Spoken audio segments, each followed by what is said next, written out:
when you have found success as a part of the system, you are incentivized to see things through that lens, and it becomes, and you have trust in the system, so you can't conceive of, you can't see the value of something that is inherently outside of the system or counter to the system.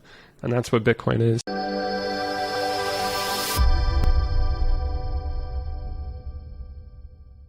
Hey everybody, welcome back to the Blockware Intelligence Podcast. This week I have on Jesse Meyers. Jesse, welcome. Thanks for having me, Joe. It's good to finally meet you in person or through a video thing. Yes, yeah, absolutely. I know you're Croesus on Twitter, so some of the audience listening may be familiar with your work, but if they aren't, maybe tell us a little bit about who you are, what your background is, and why you were synonymous on Twitter for so long, and now you're more public. Yeah, so I was a management consultant in my 20s, and then got a MBA at Stanford, and heard a fair bit about Ethereum at Stanford, half dozen years ago now. And got interested in cryptocurrencies because of that. Ended up starting a small cryptocurrency hedge fund. And then as I got deeper down the rabbit hole, I realized that all these altcoins, these technological innovations amounted to nothing. And that really was all about, I came in with a lens like this was about technology, in the same way that the internet and in the successful strategy for investing in the internet was, placing bets on innovative new technological breakthroughs that would push the envelope forward in some way. And that's how I approached cryptocurrencies at first. As I got deep enough, I realized this isn't about innovative technology. This is about money. And that led me down the Bitcoin rabbit hole of learning about money, about the history of money, about what makes good money, learning the Austrian economics side of things, which I never learned at Stanford Business School. You only learn about Keynesian economics. And so I became a Bitcoiner, and, when you have that epiphany, that orange pill revelation, you want to write about it, you want to talk about it, you want to study it. And so I started contributing, my skill set as a management consultant, which is a certain toolkit of how to analyze ambiguous problems and get rough, quantifications of things that are hard to quantify. I started doing that in the Bitcoin scene on Bitcoin Twitter mostly, and seemed to stumbled into carving out a bit of a space for myself as a Bitcoin analyst / educator / writer, and that's what I've been doing the last few years. And only recently, couple months ago, I decided it was time to be public with my identity.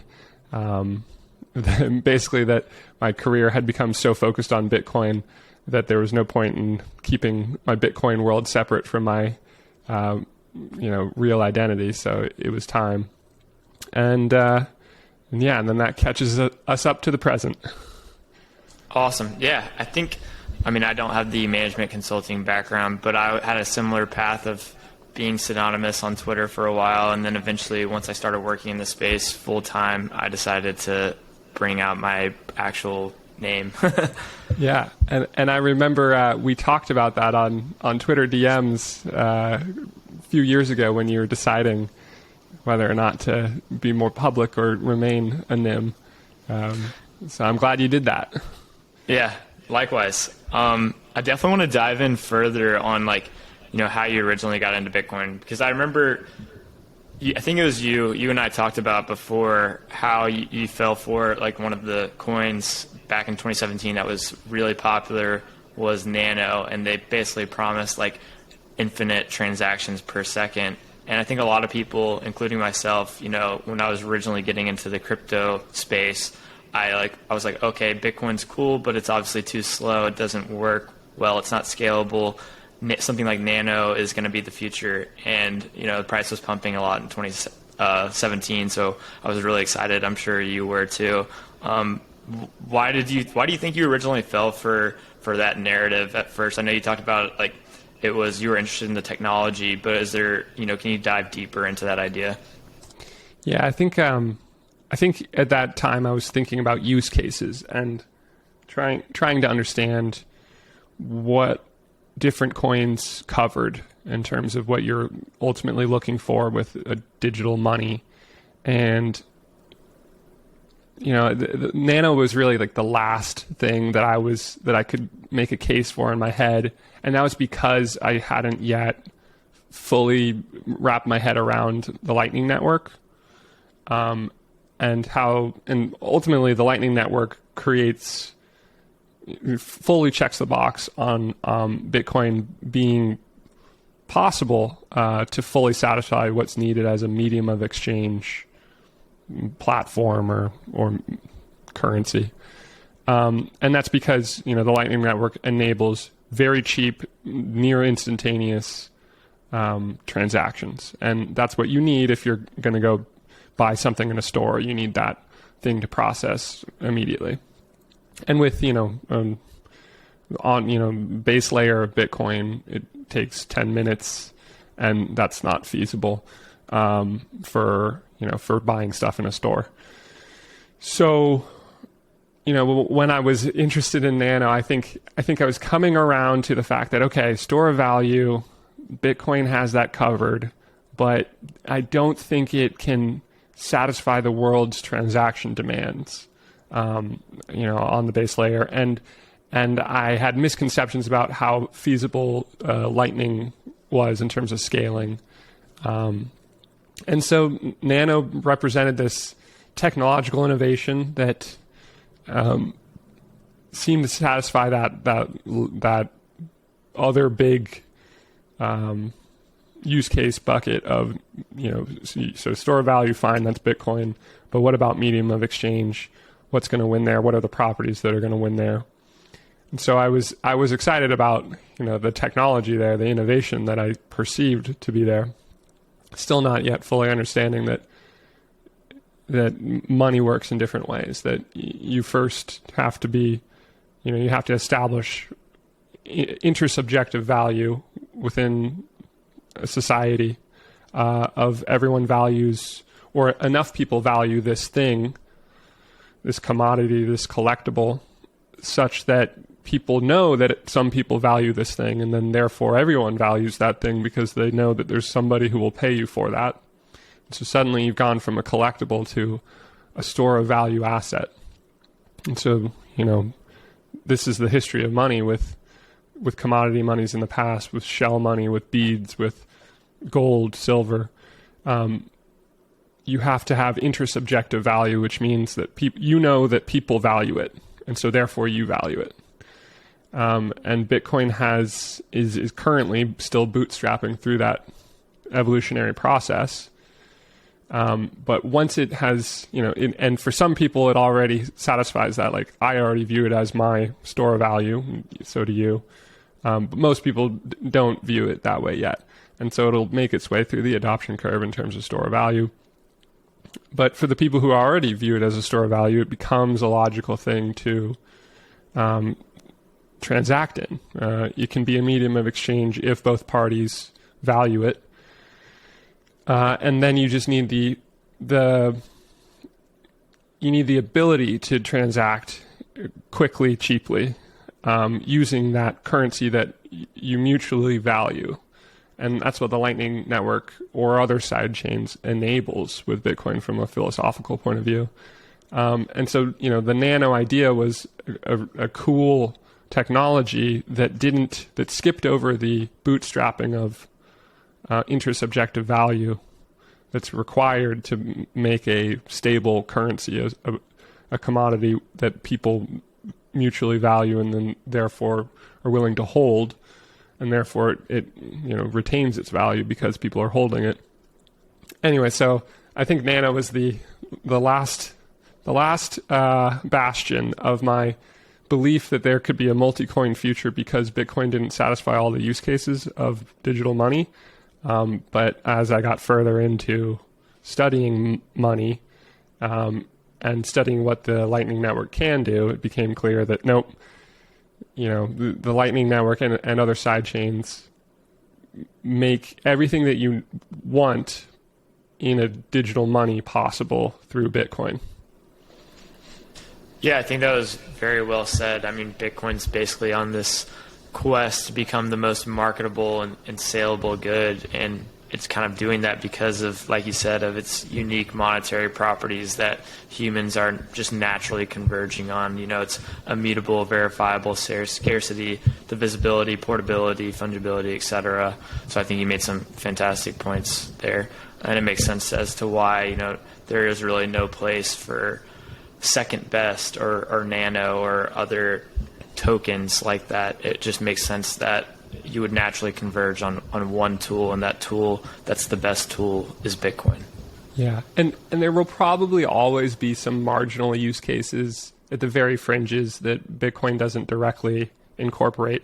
But as long, like any use case that becomes sufficiently in demand that somebody will bother to integrate that functionality into a side chain on Bitcoin,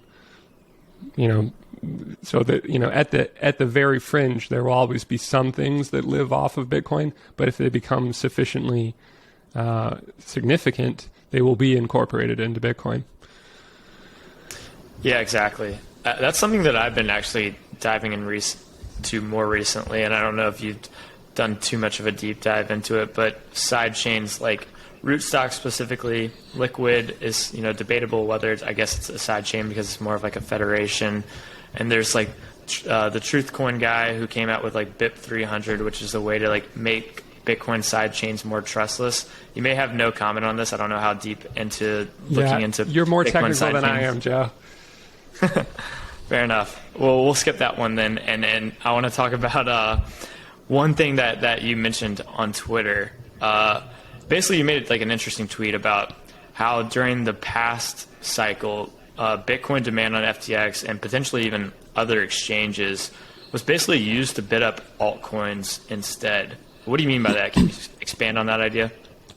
Yeah, so the details of exactly how the mechanics worked with FTX are still a little murky, but it looks like, so if an FTX customer wanted to buy Bitcoin, they wired their money in and bought Bitcoin, and then they thought that was it, right? They thought that their Bitcoin was sitting there for them on an FTX, but it turns out that FTX loaned customer deposits, that Bitcoin, to Alameda, their related party hedge fund, and Alameda sold that Bitcoin in exchange for altcoins.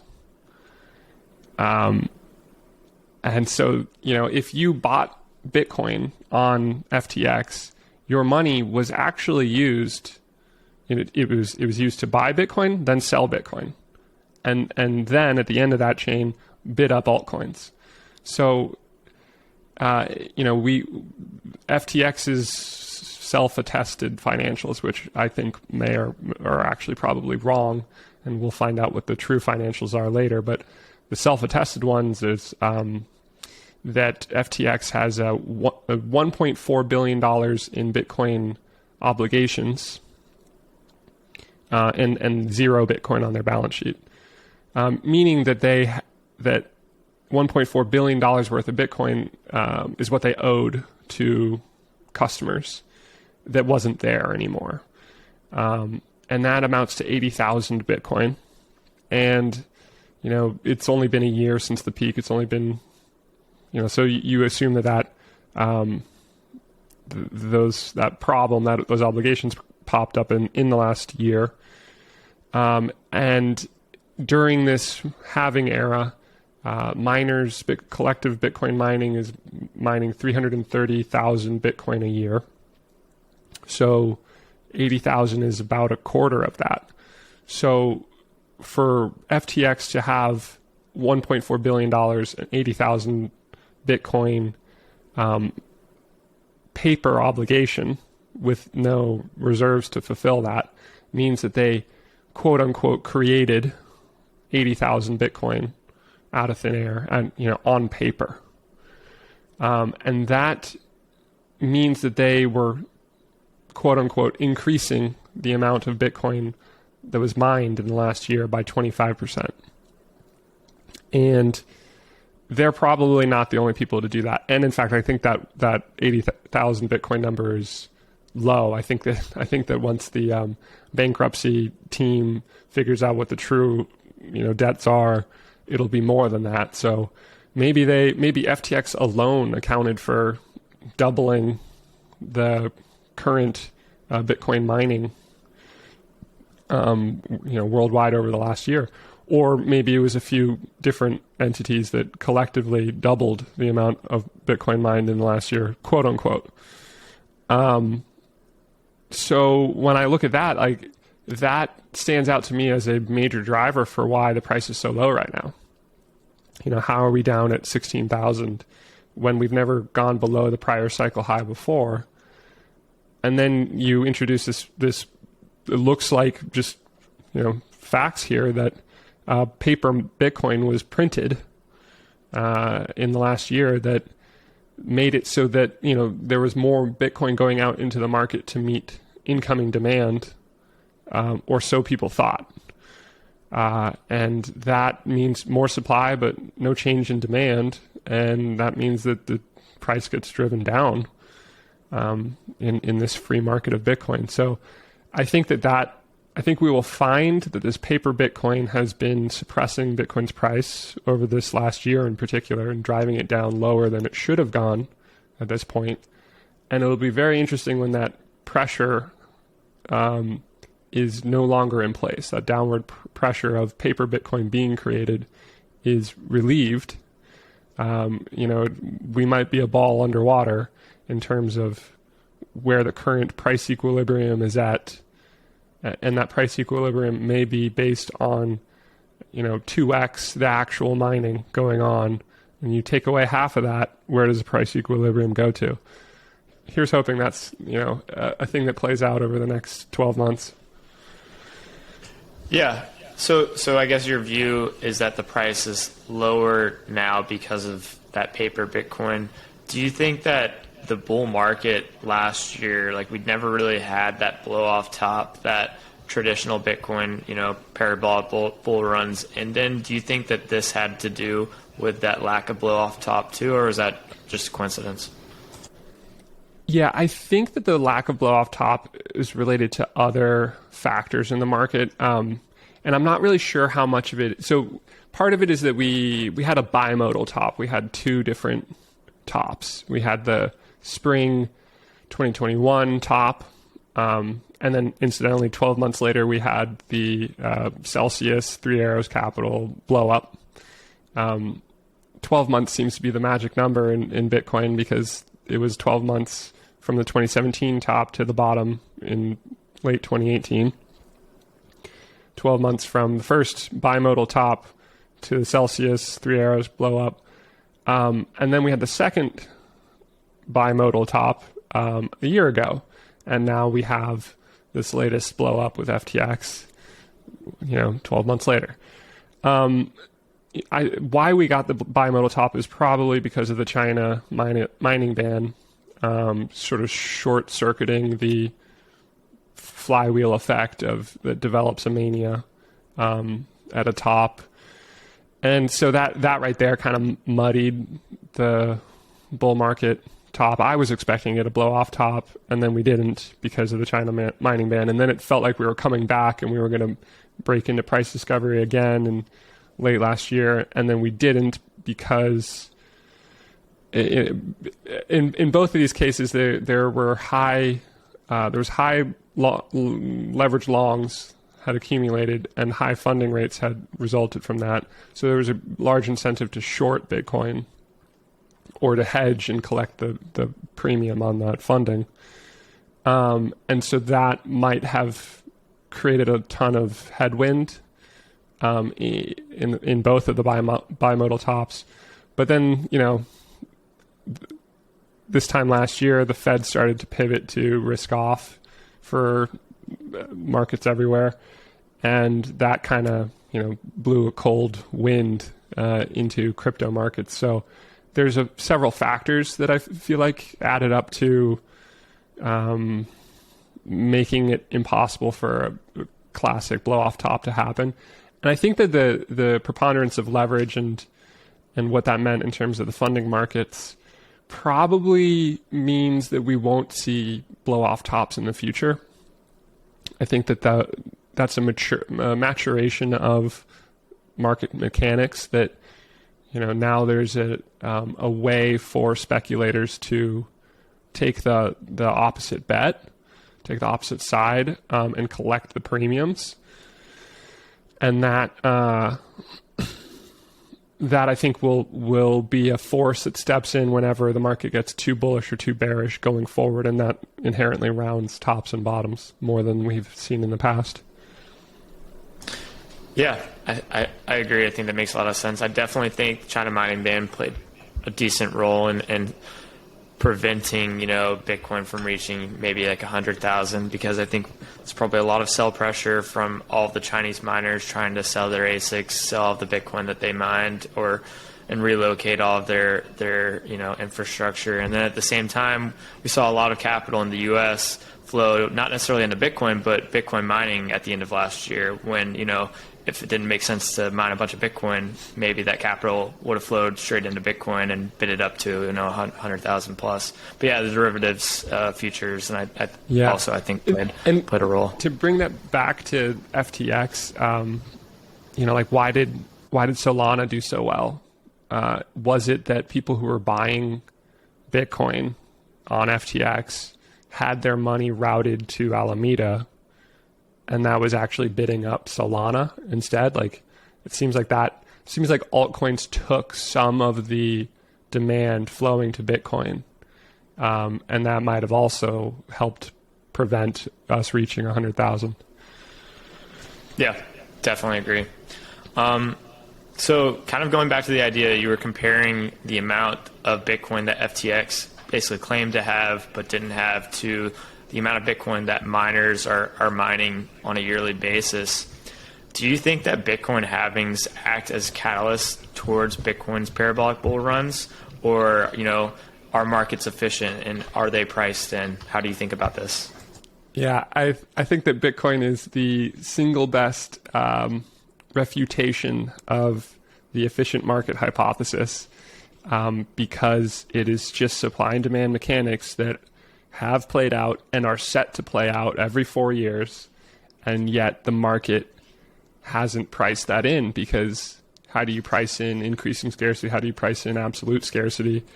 If there's an understanding gap, I think, that makes the efficient market hypothesis just fall away. It doesn't stand up in this instance, because people can have all the information, and you would expect markets to incorporate that rationally, and yet there's an understanding gap. Maybe it's a lack of imagination from capital allocators of what happens when an asset has increasing scarcity, because we just have no prior examples of this in human history, short of a famous painter dying and suddenly Picassos are worth a whole lot more, because there's not going to be any more supply. That's the only example of this, and yet Bitcoin has that every 4 years, and it seems to surprise markets every time. I think it's no coincidence that 2020 we have a halving, 2016 we have a halving, 2012 we have a halving, and yet in the year following each of those instances we had a major bull market. And, Joe, you and I have talked about this on Twitter. It's kind of how I think the first instance of you found my work based on what I was putting out in 2020, basically calling that here comes a supply shock, because here are the mechanics of what happens when you have, in a perfectly free market, You have supply and demand. Supply going out into the market specifically, so new supply, and you have net new demand coming into the market, and those two forces have to find a price equilibrium where those two sides can clear, and that's what Bitcoin does. Every 4 years, it finds the right price equilibrium for that era of supply being mined every day.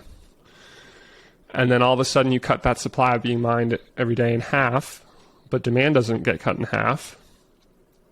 And the result is that over the next few weeks and months, the supply that is available for sale, so supply that people are willing to sell at the current price or anywhere near it, gets eaten through because there's not enough supply being created from miners. So the available for sale supply gets chipped away at until there's suddenly a lot less of it. And then the only way to find more supply that can be made available for sale is for the price to drift upwards in order to unlock new supply, to find sellers. And so right there, you're seeing price discovery. You're seeing, in the wake of this supply shock, Bitcoin is trying to find price equilibrium again. And then, of course, that's when human psychology steps in and amplifies that drift upwards. Bitcoiners get more bullish. They get excited. Here's the halving. Here it comes. Here's the bull market. Speculators can't resist speculating. People take on leverage, and that ends up creating more demand and taking on debt to do that. And it turns into more and more demand, amplifying this increasing supply shortage, and the price goes parabolic into typically or at least what we've seen in the past, a blow-off top. And of course, this time we had the funky dynamics that created a bimodal rounded top. So yeah, I think that the halvings are the core engine of how Bitcoin's price appreciation happens, and that effect diminishes in time because the amount of supply being no longer mined, each halving, it becomes a smaller percentage of the total existing supply. However, the psychology is still there. And so it is a catalyst, a moment in time that can generate a narrative and generate excitement. Even when the mechanics of it asymptotically decrease in terms of their impact. But we've seen for the last 12 years that when it has happened, each time there's been a major impact, and each bull market has been less, has seen smaller returns than the previous ones, but still better than anything you're going to get in any other asset class, because from trough to peak, we had a 20x in this last one. So maybe next time we get a 5 or 10x from trough to peak, and right now we're probably in the trough. So the next halving's coming in 2024. It takes a year for that bull market to play out. So you're looking at a peak in 2025, probably. And from this current trough, is that a 5 or 10x? I think it's at least a 5x. And what other asset are you going to get a 500% return over a 3-year period? Yeah. The efficient market hypothesis, I think, is really interesting, because I feel like we have, the Bitcoin segment, which has allocated, hundreds of billions of dollars of capital into Bitcoin, and then you have kind of everybody else. So, obviously someone's wrong here, because I kind of think that Bitcoin is like a binary outcome. It's either worth tens of trillions or it's worth zero. So it is interesting how that's the case. But Also, I think markets are like the free markets are the most efficient way to price assets and price goods. So I do think there is like some credibility to like the efficient market hypothesis. But I would say that maybe markets trend towards efficiency, and that's why Bitcoin is trended upward in the long run. And a lot of people can't explain it, but adoption, in the long run continues to grow and grow. Yeah, I think that's a great distinction. I would have no problem with the efficient market hypothesis if it said that markets trend towards efficiency. Of course, the strong and weak form efficient market hypothesis imply a much more instantaneous incorporation of information. Yeah, and I think that's human nature, right? Is it takes us a few generations to figure out and move towards whatever model has brought success for the last few generations. And I think we see that with our the common recommendations about how to invest, how to build wealth. That the boomers are telling millennials and zoomers, here's how to succeed in life. You get a mortgage, you get your job, get a mortgage, and put money in your 401k. And that's the model that worked over the last 40 years because in 1981 interest rates were 15% and we've trended down since then. And when you decrease interest rates, you are changing the denominator on your discounted cash flow valuation models such that you drive up the valuation of assets. And so, yeah, if you invest in a 401k or a house during a period of decreasing interest rates, you're going to see value growth in your portfolio. And so that's the model that worked in the past, and now that's what we're being told to do. And yet, you and I know that that's not possible going forward. We're already at zero interest rates, and we've taken on a massive debt burden as a nation and as a world. Something's got to give, and we're not going to see the same growth in asset values in traditional asset classes like equities and real estate. And so you got to use your senses and think about, okay, where is the growth going to be? What's going to fail, and what will succeed? Looking forward, and we have to shake ourselves out of just following what worked for past generations and move towards what's going to work, for this generation and the future generations. And that means trying to get ahead of the efficient market hypothesis rather than receiving the learned wisdom, being smart enough to perceive what path to follow today, and then you get to be one of the examples of wisdom that gets passed down, because we follow success. We follow the models that brought people success from past generations. And that's why you listen to the wealthy boomers and you say, okay, all right, I'll do what you guys did. But that model's not going to work, and you have to figure out what will work. And that's why we're in Bitcoin. Yeah. In a way, it's like the last 40 years has been finance on easy mode, and now it's kind of going to get hard. And Bitcoin is kind of this escape valve, as you can't get the same returns in traditional asset classes. So now we're resorting to this new money 2.0 technology. Kind of going off this idea, you wrote a great article about why the yuppie elite dismiss Bitcoin, and this could be, I guess, either boomers or younger people that are in the top business schools in the world, work on Wall Street, work in management consulting. What's the synopsis of that article that you wrote? Yeah, I wrote that a few years ago, and it resonated with a lot of people. I wasn't expecting it to do that. I was just sort of venting about my personal experience. And it turns out a lot of people have this experience of trying to talk to their smart friends about Bitcoin, and the smart friends in particular are uninterested.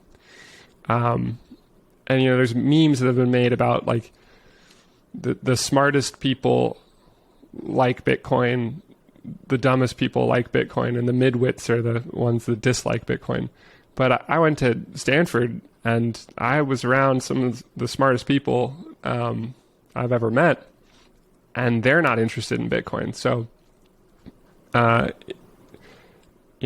was trying to figure out for myself what is the driver here, and I finally came up with, it's in part related to how smart you are. But I think the bigger driver is how much trust you have in the system. Because I was finding that, to be a Stanford MBA, to be an MBA, to be a professional of any kind, a lawyer, doctor, you have to have faith in the system, have faith that if you just get through these hoops, and you're a good actor, you plug in and are a good worker, that you'll be rewarded. And then they are rewarded. And so you believe that the system works. And so I found that the successful folks that I knew were most uninterested in Bitcoin. And then when I was looking around in Bitcoin, I found that, these people were smart, but they were very cynical, very skeptical about the system, about politics, about government, about the incentives at the heart of institutions, and that created a 2x2 matrix for me as a management consultant. You often do that. One axis is intelligence, and the other is trust in the system. And in the two top corners, there's the yuppie elite, as I call them, the professionals who are high trust in the system and high intelligence. And then in the other top corner, there's the Bitcoiners who are high intelligence and very low trust in the system. And I think that explains why, a lot of people listening to this everyone has had that talk with some friend where, they're a super smart person and they just don't see Bitcoin as viable or valid. And it's so frustrating. You can't figure out why. And I think it's because, when you have found success as a part of the system, you are incentivized to see things through that lens, and it becomes, and you have trust in the system, so you can't see the value of something that is inherently outside of the system or counter to the system. And that's what Bitcoin is. So, I think that's why it resonated with so many people, is it sort of put a mental model to this strange phenomenon of like the smartest people in our lives don't get Bitcoin, but it's because they are the doctors and lawyers who have invested so much in the system. And Bitcoin it requires them to question that. And that's just a hard sell. Yeah, this was a really interesting article when I first read it, because I remember originally diving deep into Bitcoin in 2017 and 2018, reading the Nakamoto Institute from Pierre Richard and Bitstein, and looking at the website and being like, oh, this is some random weird blog, but reading the articles and thinking, oh, this actually makes a lot of logical sense, this is interesting. And then I remember trying to read anything possible as to why this could be wrong or this could not work, and I couldn't really find a really convincing argument. And then so I was like, I'm just some random guy, how could I have figured this out before people that are much more intelligent than even I am?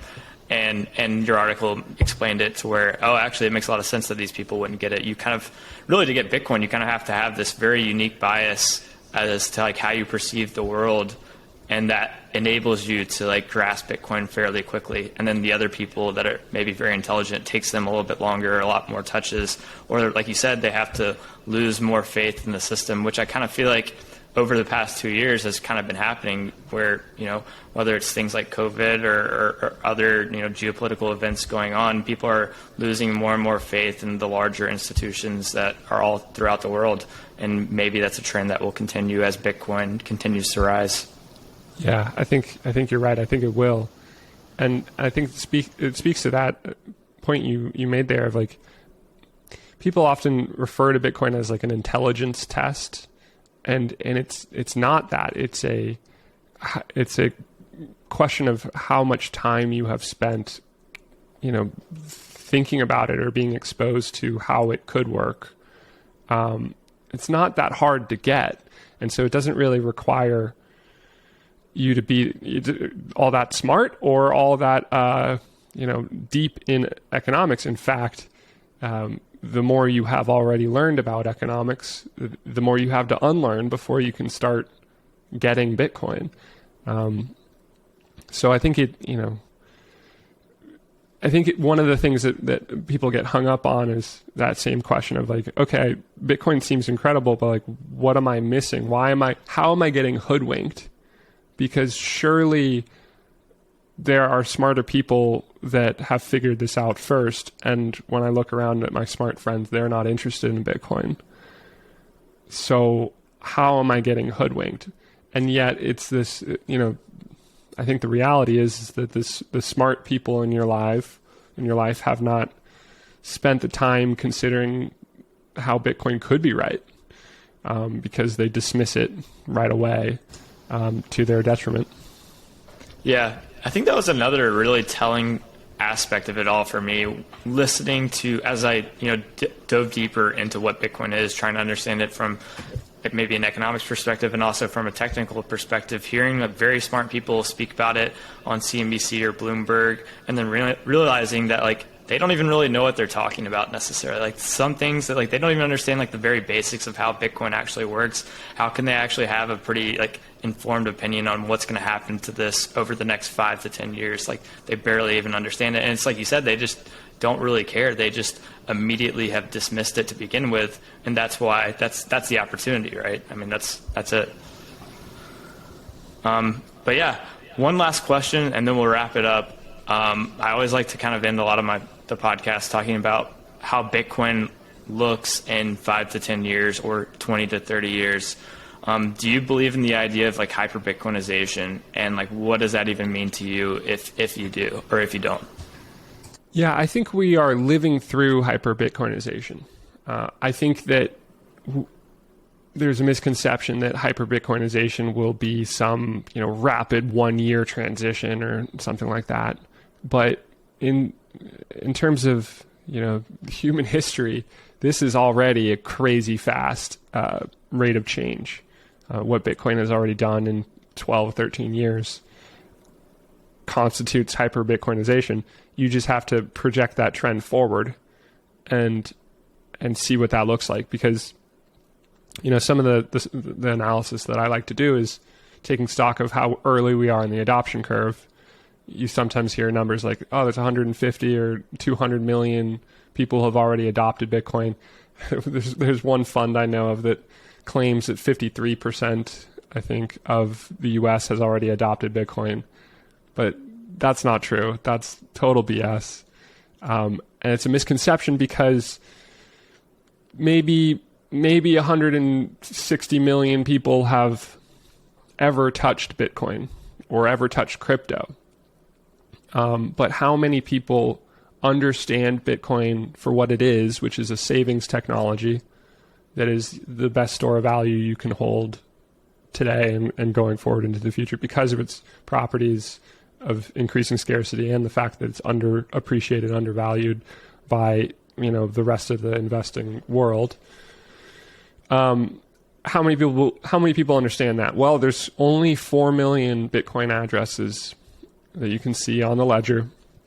that have zero 0.1 Bitcoin or more in them, which is to say at most 4 million people have stored $2,000 or more of Bitcoin savings on chain. And that means 1/2000th of the world has done this. So you're in the first, in terms of adoption, that means you are 0.05% into the total world, the whole world adopting this thing. And actually the majority of the world doesn't have $2,000 to store. But if you think about the wealthy world, my math comes out to we're 0.5% into adoption by people who have money to store. And that means that most of the adoption curve is still to come. Most of the world has yet to figure out that Bitcoin is a savings technology that should be incorporated into their portfolio. And, you assume that humans are smart and that over a generation or two, they figure out what's the formula for success in the current conditions, or at least in the recent conditions. And that means that more and more people find Bitcoin, and people don't unfind Bitcoin. So the pattern we see is every 4 years, every halving, there's hype and there's new developments, and a new subset of people are onboarded to Bitcoin. Some of them figure out what Bitcoin really is and don't lose conviction through the bear market. Some of them lose conviction and they'll be truly onboarded later. But yeah, so I think in terms of your adoption curve, I think hyper-Bitcoinization plays out as an S-curve, which is to say that your potential adopters are a bell curve, and you make your way through that bell curve. And as you get towards the middle of that bell curve, more and more people are adopting all at once, because that's just how humans are.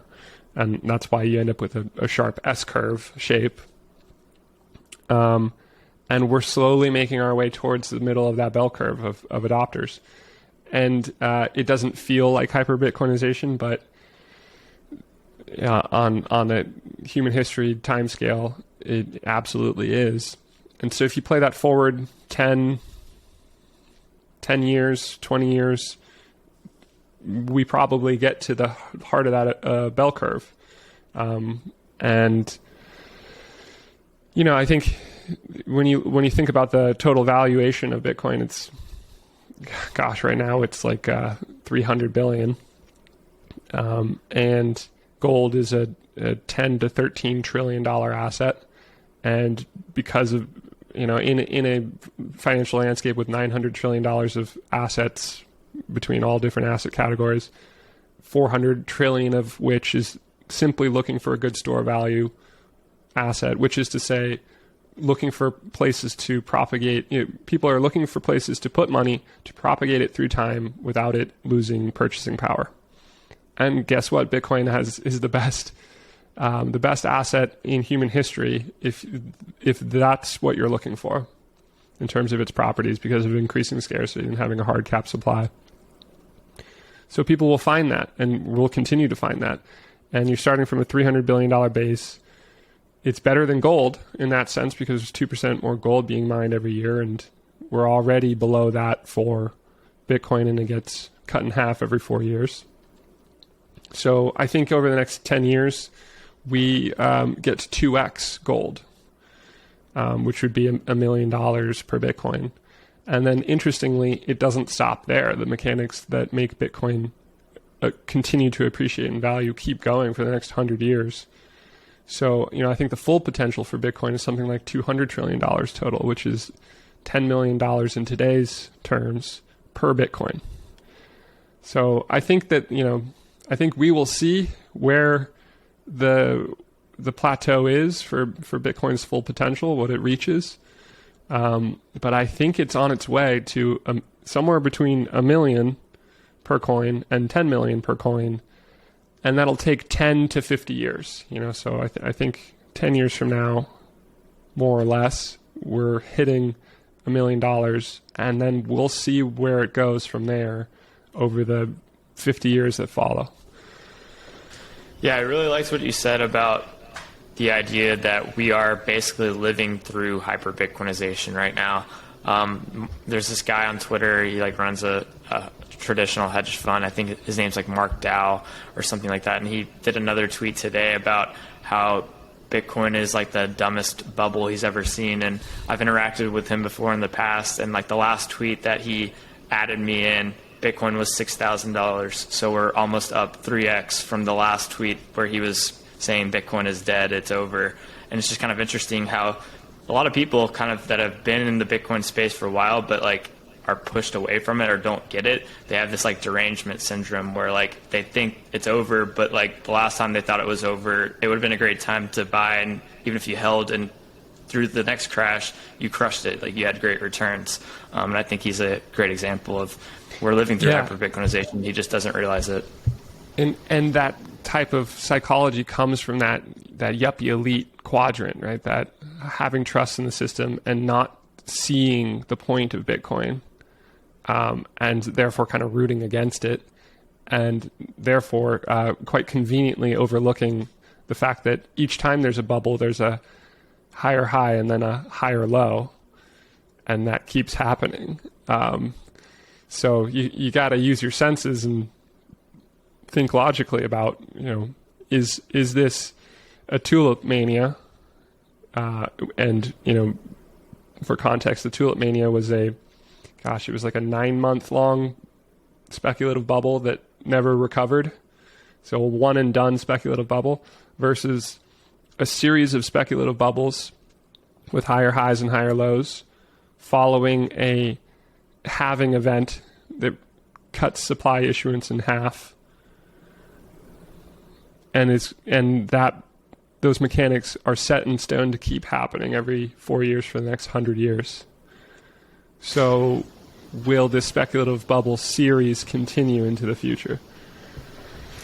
Yeah, it's interesting. I mean, and if you think about it, tulips are obviously pretty bad money. They're not very scarce. You can grow more tulips. They're not very portable. You can't send it over a communications channel like the internet. They're not very divisible other than being down to one tulip. So they don't follow the characteristics of money that Bitcoin aligns with pretty perfectly. But I think this is a great place to wrap it up. I think this is a fantastic conversation. I'm sure the audience is going to love it. Where do you want to send people after they listen to this? Yeah, you can find me on Twitter. I go by Croesus. That was my pseudonym before I came out with my real name. So it's CROESUS_BTC. Pretty active on Twitter. I'm not great at DMs, but you can find me there. And I also have a Substack now, Jesse Meyers, where I pretty infrequently putting out Bitcoin educational content. And on Twitter, if you're interested in some of the work I've put together, I have a pinned tweet where it's all organized, and it's, I think, a good place for people who are learning about Bitcoin to scroll through. Awesome. Yeah, I'm sure they'll check it out, but enjoyed talking with you. I think this is a fantastic conversation. Yeah, Joe, appreciate it. Oh, Joe, I have a question for you. Is Georgia going to win? Georgia going to win out? Hope so. We'll see. I'm excited about it. It could be 2 years in a row, but we will see. Yeah, I think they probably will. All right. Well, enjoyed it. See ya. Yeah, see you, Joe.